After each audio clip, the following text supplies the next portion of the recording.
మహాదేవుడును మన రక్షకుడైనటువంటి యేసుక్రీస్తు నామములో మీ అందరికీ వందనాలు తెలియజేస్తున్నాను. ఈరోజు నేను మీ ముందుకు రావడానికి గల కారణం ఏంటంటే, మొన్న జాన్ పాల్ గారితో కరుణాకర్ అనేటువంటి మతోన్మాది డిబేట్ చేశాడు కదా. ఆ డిబేట్లో వీడు ఒక విషయాన్ని ప్రస్తావించాడు. వాడు ఏమంటున్నాడు మీకు వినిపిస్తాను చూడండి ఒకసారి. నేను ఉదయం మాట్లాడుతూ ఈ బైబిల్లో ఉన్నటువంటి నీతి నాకు ప్రపంచంలో ఇంకెక్కడా కనపడలేదన్నారు. మీకు హిందూ గ్రంథాలు పూర్తిగా చదివే అన్నారు. హిందూ గ్రంథాలు పూర్తిగా చదివితే యుద్ధంలో ఆడవాళ్ళ జోలికి వెళ్ళరు. బ్రదర్, బైబిల్ గురించి మాట్లాడండి. మీ హైందవ గ్రంథాలు వద్దు వద్దు. పోనీ వేరే మత గ్రంథాలలో తిరగండి. మీరు మా స్టేట్మెంట్ ఇవ్వకూడదు.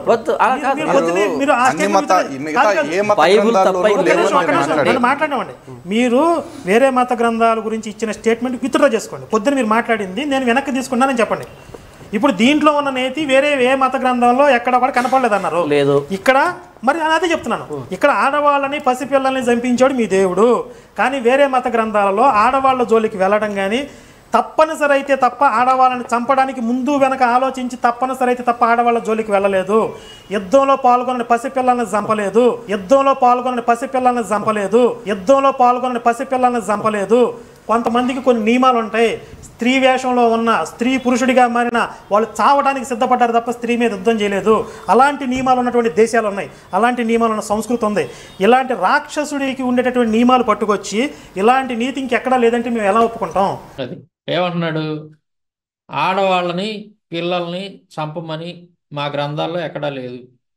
అంటే హిందూ మత గ్రంథాలు కనుక మీరు చదివినట్లయితే ఆడవాళ్ళ జోలికి వెళ్ళరు యుద్ధం చేసేటప్పుడు అని చెప్పి ఇటు చెబుతున్నాడు. హిందూ మత గ్రంథాలను కనుక మీరు పూర్తిగా చదివితే అంటున్నాడు వీడు. అంటే మా గ్రంథాలను మీరు పూర్తిగా చదివితే ఎక్కడ కూడా అసలు యుద్ధం చేసేటప్పుడు ఆడవాళ్ళ జోలి వెళ్ళరు, మా ధర్మం అంత గొప్పది అన్నట్టుగా వీడు మాట్లాడుతూ ఉన్నాడు. అంటే నాకు అర్థమైంది ఏంటంటే వీడు అసలు చదవలేదు, వీడికి ఏం తెలియదు. ఆ విషయాలు వాళ్ళ గ్రంథాల్లో ఉన్నాయా లేవు అన్న సంగతి వీడికి తెలియదు.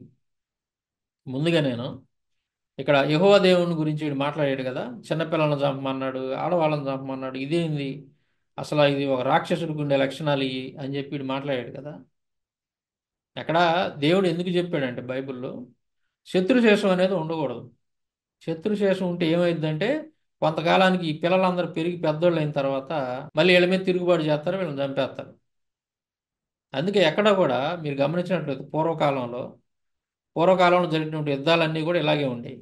శత్రుశేషం ఉంచడం. కాలాన్ని చరిత్రకారులు 3 భాగాలుగా విభజించారు. ఏంటయ్యేదంటే ప్రాచీన యుగము, మధ్యయుగము, అలాగే ఆధునిక యుగం అని 3 భాగాలుగా విభజించారు.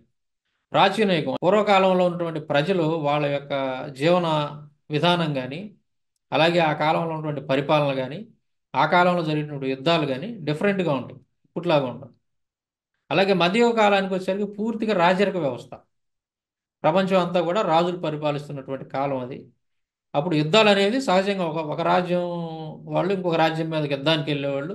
ఆ యుద్ధానికి వెళ్ళినటువంటి క్రమంలో ఎలా ఉండేవి, ఆ యుద్ధాలు ఎలా జరిగాయి, ఇట్లాగే స్త్రీలనైనా పిల్లలనైనా ఎవరినైనా కానీ శత్రుశేషం ఉండకూడదని చెప్పేసి మొత్తాన్ని సంహరించేవాళ్ళు.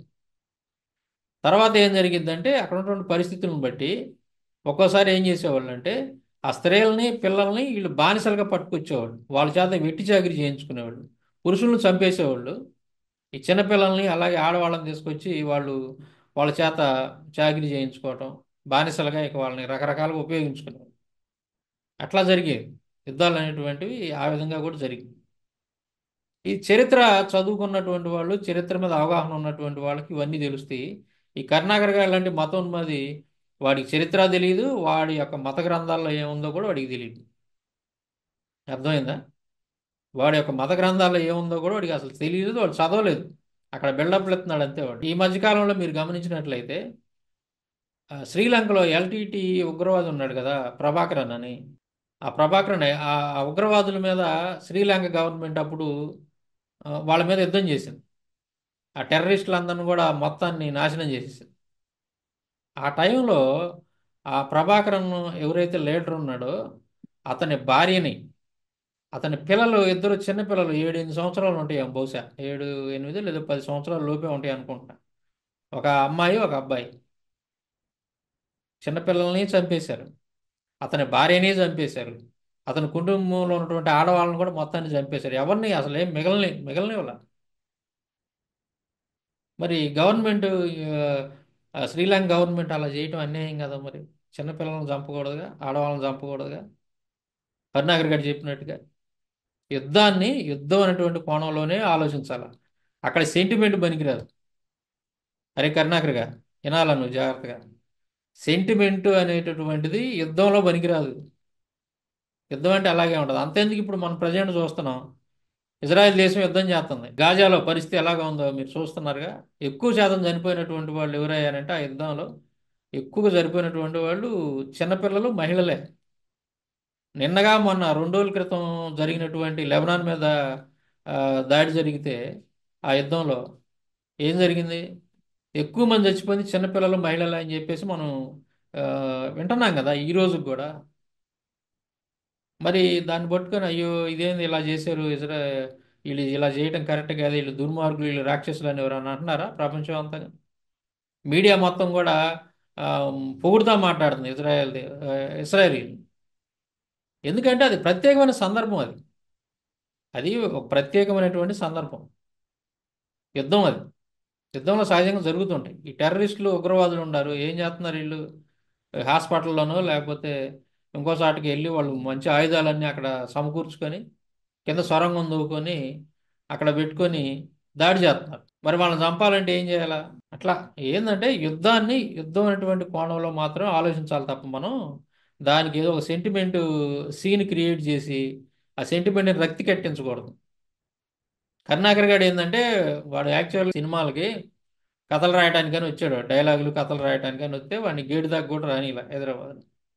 రానికి పోయేసరికి వాడు ఏం చేశాడు, చిన్నగా వాళ్ళ నీళ్ళని పట్టుకొని ఆ సినిమా యాక్టర్లకి వాటర్ బాటిల్ అందియటం, క్వార్టర్ బాటిల్ అందియటం, గొడుగు పుట్టుకోవటం, ఇట్లాగా రకరకాలుగా అక్కడేదో పనిలో చేరి చిన్నంగా ఆ, కొద్ది రోజుల తర్వాత ఏదో రకంగా డెవలప్ అయ్యి సినిమా రైటర్ని అవుదాం అనుకున్నాడు. కాబట్టి ఇదేంటంటే ఆ సెంటిమెంట్ని క్రియేట్ చేయటం, ఆ సినిమాల మీద పిచ్చి, ఆ కథలో రాసే దాంట్లో డైలాగులు రాసే ఆ డైలాగులు పిచ్చి, ఇదంతా కూడా దాన్ని ఎలా తీర్చుకున్నాడు అంటే షార్ట్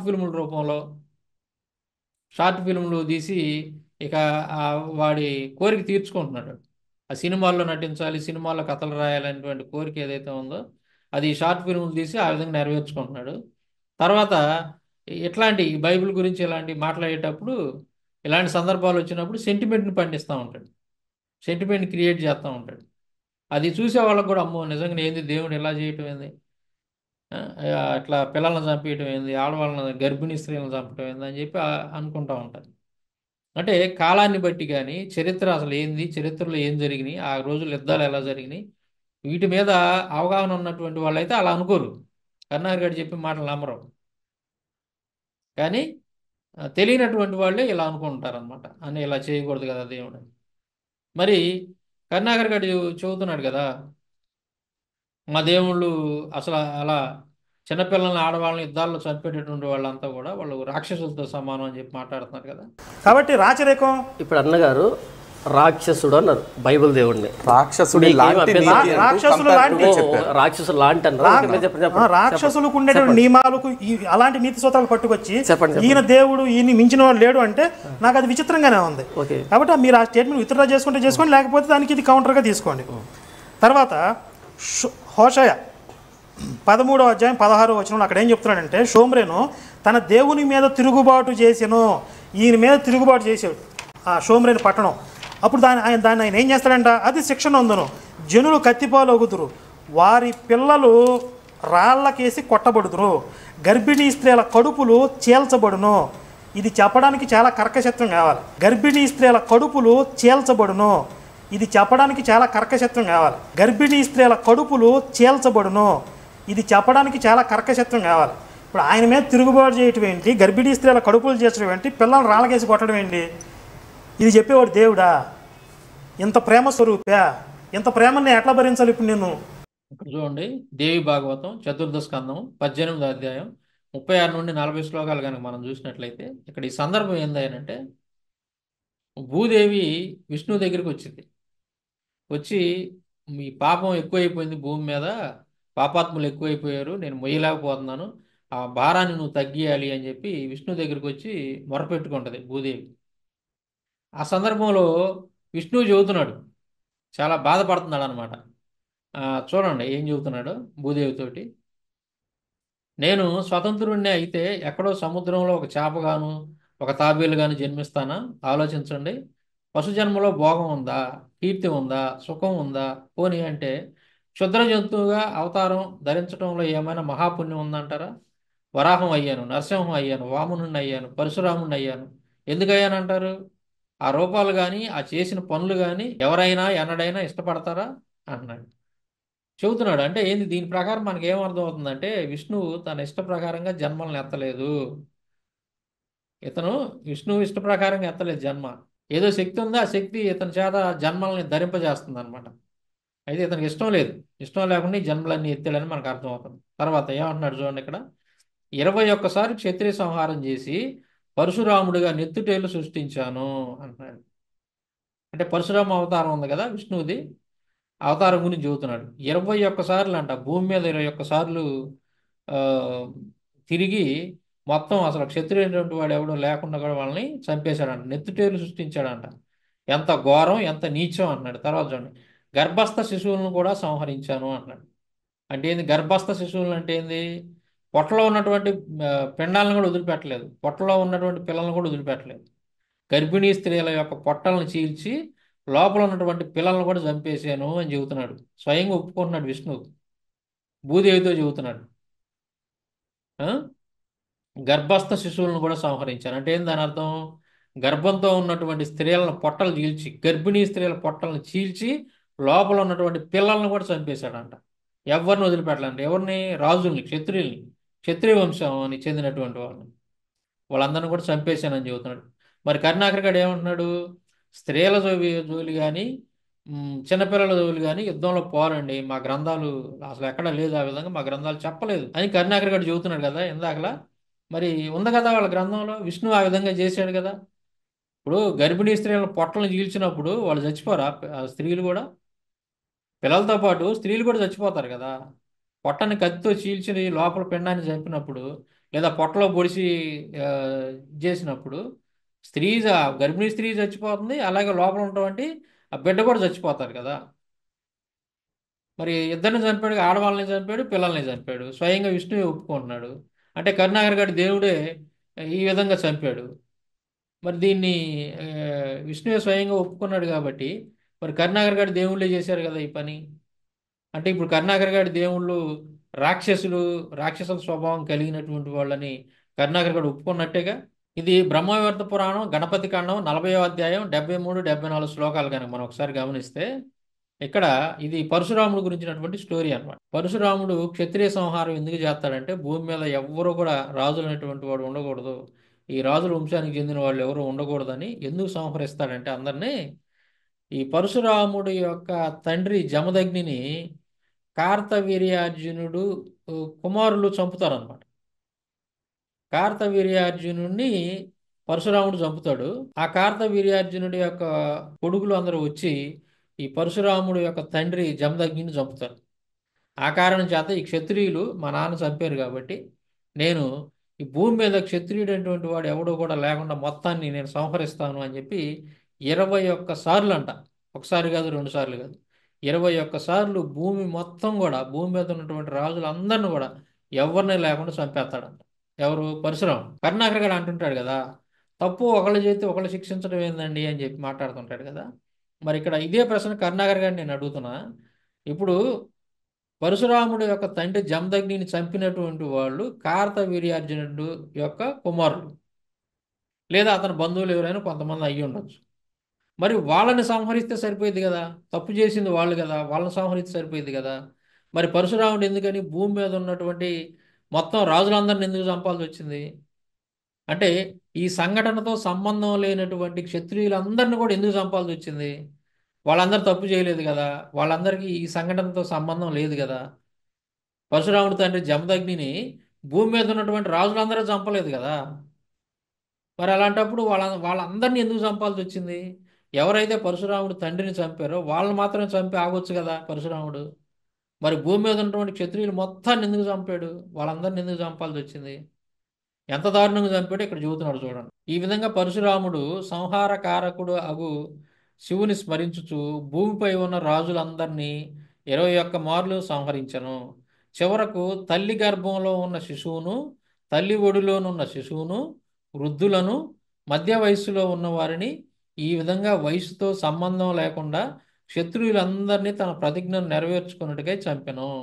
చూడండి ఎంత దారుణంగా చంపాడు పరశురాముడు ఇక్కడ. తల్లి గర్భంలో ఉన్నటువంటి శిశువులను చంపాడు. అంటే గర్భిణీగా ఉన్నటువంటి స్త్రీలు ఎవరైతే ఉంటారో ఆ స్త్రీల యొక్క గర్భాలను చీల్చి లోపల ఉన్నటువంటి బిడ్డలను కూడా చంపేశాడు, శిశువులను కూడా చంపేశాడు. తర్వాత తల్లి ఒడిలోనున్న శిశువును, అంటే తల్లి ఒడిలో చిన్నపిల్లలు ఉంటారు కదా, ఆల్రెడీ పుట్టినటువంటి పిల్లలు, ఆ పిల్లలను కూడా తల్లి ఒడిలో ఉన్నటువంటి వాళ్ళని కూడా చంపేశారంట. అంటే తల్లి ఒడిలో పాలు తాగుతున్నటువంటి వాళ్ళు కావచ్చు, లేదా తల్లి ఒడిలో ఉన్నటువంటి వాళ్ళను, ఆ పిల్లలందరినీ కూడా, శిశువుల్ని, చిన్నపిల్లల్ని చంపేశారంట. ఎవరు? విష్ణువు, పరశురాముడు అవతారంలో వచ్చినటువంటి విష్ణువు. తర్వాత వృద్ధులను, మధ్య వయస్సులో ఉన్న వారిని. ఇక్కడ కరుణాకర్ గారు దీనికి ఆ సమాధానం చెప్పాలి. అసలు యుద్ధంతో సంబంధం లేనటువంటి చిన్నపిల్లల్ని వాళ్ళందరిని చంపటం ఏందండి, ఇది అన్యాయం కదా అన్నాడు కదా. మరి వాళ్ళ విష్ణువు ఎందుకు చేశాడు ఈ పని? కరుణాకర్ గారు దేవుడైనటువంటి విష్ణువు, విష్ణువే కదా ఇప్పుడు తిరుపతిలో వెంకటేశ్వరుడిగా వెలిసింది కూడా విష్ణువే కదా. అతనికే కదా తిరుపతి పోయి మీరు దండం పెట్టేది రోజు. మరి ఆ విష్ణువు ఏం చేశాడో చూడండి. ఇక్కడ పరశురాముడు అవతారం ధరించినప్పుడు ఏం చేశాడంట, గర్భంలో ఉన్నటువంటి శిశువుల్ని, గర్భిణీ స్త్రీల గర్భాలను చీల్చి లోపల ఉన్నటువంటి పిల్లల్ని కూడా చంపేశాడు. అంటే ఏంది, గర్భిణీ స్త్రీలు చచ్చిపోతారు అప్పుడు. ఆ గర్భిణీ స్త్రీలు ఎవరెవరైతే ఉంటారో వాళ్ళు చచ్చిపోతారు, లోపల ఉన్నటువంటి పిల్లలు చచ్చిపోతారు. తర్వాత తల్లి ఒడిలో ఉన్నటువంటి శిశువులను చంపారు. మరి తల్లి ఒడిలో ఉన్నటువంటి శిశువులు కానీ, గర్భిణీ స్త్రీల కడుపులో ఉన్నటువంటి శిశువులు కానీ, ఈ వృద్ధులు కానీ, మరి వీళ్ళందరూ యుద్ధం చేసినటువంటి వాళ్ళు కాదుగా. అసలు వీళ్ళందరూ ఈ పరశురాముడు యొక్క తండ్రిని చంపిన వాళ్ళు కాదుగా. వీళ్ళు చిన్నపిల్లలు చంపలేరు కదా. అలాగే వృద్ధులు యుద్ధం చేయలేరు కదా. వృద్ధులు, అసలు ఈ వృద్ధులు అనేటువంటి వాళ్ళు యుద్ధం చేయలేరు కదా, ముసలోళ్ళు. అలాగే చిన్నపిల్లలు, కడుపులో ఉన్నటువంటి పిల్లలు. మరి వీళ్ళందరిని కూడా కరుణాకర్ గారి దేవుడు విష్ణువు సంహరించాడు కదా. మధ్య వయసులో ఉన్నటువంటి వారిని ఈ విధంగా వయసుతో సంబంధం లేకుండా క్షత్రియ జాతి చిన్నపిల్లలను మొదలుకొని, కడుపులో ఉన్నటువంటి బిడ్డలను మొదలుకొని మొత్తం ముసలి వాళ్ళ వరకు, అలాగే ఆడవాళ్ళ విషయానికి వస్తే గర్భిణీతో ఉన్నటువంటి స్త్రీలను కూడా, మరి లోపల ఉన్నటువంటి బిడ్డలను చంపినప్పుడు స్త్రీలు కూడా చచ్చిపోతారు కదా. సో ఆ స్త్రీలను కూడా చంపేశాడు ఆ యుద్ధంలో ఎవరు? విష్ణువు. చూడండి ఈ విధంగా వయసుతో సంబంధం లేకుండా మొత్తాన్ని అందరిని కూడా తన ప్రతిజ్ఞ నెరవేర్చుకోవడానికి మొత్తాన్ని చంపేశాడు ఎవరు? పరశురాముడు. మరి దీనికి కరుణాకర్ గారి సమాధానం చెప్పాలి. కరుణాకర్ గారు చెబుతున్నాడు కదా, మా హిందూ గ్రంథాలు ఎక్కడా లేదండి ఆ విధంగా అంటున్నాడు కదా. మరి చాలా స్పష్టంగా ఉంది ఇక్కడ. వాళ్ళు విష్ణువు పరశురాముడు అవతారం ధరించి చిన్నపిల్లల్ని, ఆడవాళ్ళని, అలాగే తల్లి ఒడిలో ఉన్నటువంటి చిన్న చిన్న పిల్లల్ని, వృద్ధుల్ని అందరిని కూడా దారుణంగా సంహరించాడు. చాలా దారుణంగా సంహరించాడు. బ్రహ్మవివర్త పురాణం గణపతి కాండం 40వ అధ్యాయం 76, 77, 78 శ్లోకాలు కనుక మనం గమనించినట్లయితే ఇక్కడ ఉన్న చూడండి. మహేశ్వరుడు పరశురాముడు 21 సార్లు భూమిపై ఉన్న రాజును సంహరించిన సంగతి తెలుసుకొని సంతోషించాడు. అంటే పరశురాముడు చేసినటువంటి ఈ పనిని చూసి శివుడు కూడా బాగా సంతోషించాడంట. సంతోషించాడు. ఎందుకు? పరశురాముడు ఈ రకంగా చిన్నపిల్లల్ని, గర్భిణీ స్త్రీలని, ముసలాళ్ళని మొత్తాన్ని కూడా 21 సార్లు తిరిగి భూమి మీద ఉన్నటువంటి వాళ్ళ మొత్తాన్ని సంహరిస్తే శివుడు అంట సంతోషించాడంట పరశురాముడు చేసిన పనికి. అంటే ఈ పాపంలో శివుడికి కూడా భాగం ఉందన్నమాట. శివుడికి భాగం ఉందని నేను ఎందుకు అంటున్నానంటే, పరశురాముడు వెళ్ళి వీళ్ళని సంహరించడానికి గొడ్డలి ఇచ్చింది శివుడే. ఒక చోట రాసి ఉంటాం పురాణంలో. శివుడే గొడ్డలి ఇచ్చి పంపుతాడు పరశురాముడికి, ఇదిగో ఈ ఆయుధం తీసుకెళ్ళి నువ్వు యుద్ధం చెయ్యి క్షత్రియుల మీద అని. తర్వాత చూడండి, అట్లే మునులు, దేవతలు, దేవతా స్త్రీలు, సిద్ధులు, గంధర్వులు, కిన్నెరులు అందరూ పరశురామునిపై పూల వర్షం కురిపించారు అన్నాడు. అంటే పరశురాముడు ఈ విధంగా యుద్ధం చేసి ఈ ఆడవాళ్ళని, పిల్లల్ని, అలాగే వృద్ధుల్ని చంపినందుకు, క్షత్రియుల్ని మొత్తాన్ని చంపినందుకంట ఈ దేవతలు, గంధర్వులు, కిన్నెరులు అందరూ పరశురాముడు మీద పూల వర్షం కురిపించారంట. స్వర్గంలోనంట దుందుబులు మ్రోగినాయి అంట. అందరూ సంతోషపడ్డారంట. ఈ విధంగా పరశురాముని కీర్తి లోకమంతటా ప్రసరించినది. మొత్తం అందరూ సంతోషించారంట. ఏది పరశురాముడు ఈ విధంగా యుద్ధం చేస్తే, అంటే వాళ్ళ నాన్నని చంపినటువంటి వాళ్ళని తో పాటు ఆ సంఘటనకు సంబంధం లేనటువంటి రాజులందరినీ, అలాగే గర్భిణీ స్త్రీని, లోపల ఉన్నటువంటి పిల్లల్ని మొత్తాన్ని, శిశువులను అందరిని చంపాడు కదా. మరి అలా చంపినందుకు శివుడు సంతోషించాడు. అలాగే అక్కడ ఉన్నటువంటి దేవతలు, మునులు అందరూ పూలవర్షం కురిపించారంట. చాలా స్పష్టంగా ఉంది ఇక్కడ. మరి కరుణాకర్ గారు ఏమంటున్నాడు అక్కడ డిబేట్లో కూర్చొని, అసలు మా గ్రంథాలులో ఈ విధంగా చెప్పలేదు, యుద్ధంలో ఆడవాళ్ళు జోలిపోమ్మని చెప్పలేదు, చిన్నపిల్లలను చంపమని చెప్పలేదు అని చెప్పి మాట్లాడుతున్నాడు. వాడు చూడండి ఏం మాట్లాడుతున్నాడు. గర్భిణీ స్త్రీల కడుపులు చీల్చబడును అని ఉంది కదా. అసలు ఇది చెప్పటానికి చాలా కర్కశత్వం కావాలి. ఇలా చెప్పేవాడు దేవుడా? అసలు ఇంత ప్రేమ నేను తట్టుకోలేకపోతున్నాను అని అంటున్నాడు కదా కరుణాకర్ గారు.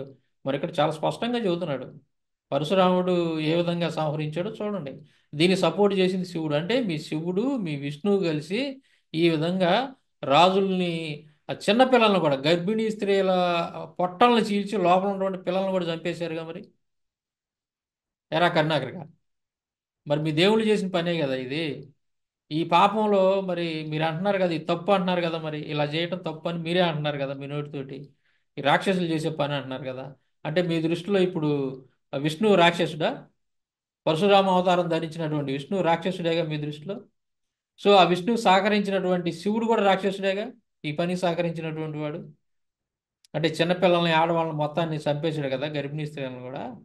మరి వాళ్ళందరిని చంపేశాడు కాబట్టి కరుణాకర్ గారు డిక్లేర్ చేసినట్టే కదరా నువ్వు. కరుణాకర్గా ఎవరో మీ విష్ణువు, మీ శివుడు ఇద్దరు రాక్షసులను డిక్లేర్ చేసినట్టే కదా. నువ్వు అన్న మాటే, నేను అంటలేదు. నువ్వన్న మాటే. నువ్వు చెప్పిన దాని ప్రకారం వీళ్ళు రాక్షసులు అవుతారు కదా. కాబట్టి కరుణాకర్ గారికి నేను చెప్పేది ఏంటంటే, రే కరుణాకర్గా, నువ్వు హిందూ గ్రంథాలు చదవలేదు, నువ్వు బైబిల్ చదవలేదు, నీకు చరిత్ర తెలీదు. కాబట్టి నీ నోటికొచ్చినట్టు వాగబాక. నోటికొచ్చినట్టు వాగి మీ గ్రంథాల్లో మా హిందూ మత గ్రంథాలు ఇవి లేవండి, ఇవి లేవండి అని చెప్పేసి నువ్వు కనుక మాట్లాడావంటే నువ్వు ఇలాగే దొరికిపోతావు. నువ్వు చదవకుండా ఏం లేకుండా ఇట్లా లేనిపోయిన అబద్ధాలు ప్రజలకు చెప్పడం అనేది కరెక్ట్ కాదు. నువ్వు ఎప్పుడు చదివావు? నీ దగ్గర హిందూ గ్రంథాలు ఏముండేరా కరుణాకర్గా? అసలు నువ్వు ఎప్పుడు కొన్నావు? నువ్వు గ్రంథాలు నువ్వు ఎప్పుడు చదివావు? కాబట్టి కరుణాకర్ గారికి నేను చెప్పేది ఏంటంటే, ఒకసారి నీ గ్రంథాలు చదవరా నువ్వు. చదివితే తెలిసిద్ది ఏముంది ఏంటనేది, ఏది సత్యమో ఏది అసత్యమో తెలుసుకుంటావు నువ్వు. నీ రామాయణం, మహాభారతం, పురాణాలు వీటన్నిటిలో మీ దేవుళ్ళు చేసినటువంటి రంకు బొంకు కథలన్నీ కనుక ఒకసారి చదివితే నీవు అప్పుడు అర్థమైంది దేవుని, బైబిల్లో ఉన్నటువంటి దేవుని గొప్పతనం ఏందో, ఆయన పవిత్రత ఏందో, ఆయన దైవత్వం ఏందో నీకు అప్పుడు అర్థమైంది. అప్పుడు దాకా మీకు అర్థం కాదు. ఆ? ముందు మీ గ్రంథాల్లో ఏం రాశారో దాన్ని తెలుసుకోండి ముందు. తెలుసుకొని ఆ తర్వాత ఇతరుల మీద ఏలెత్తి చూపండి. అర్థమైందా? ముందు మీది మీరు కడుక్కున్న తర్వాత ఎదుటి వాళ్ళ గురించి ఆలోచించండి.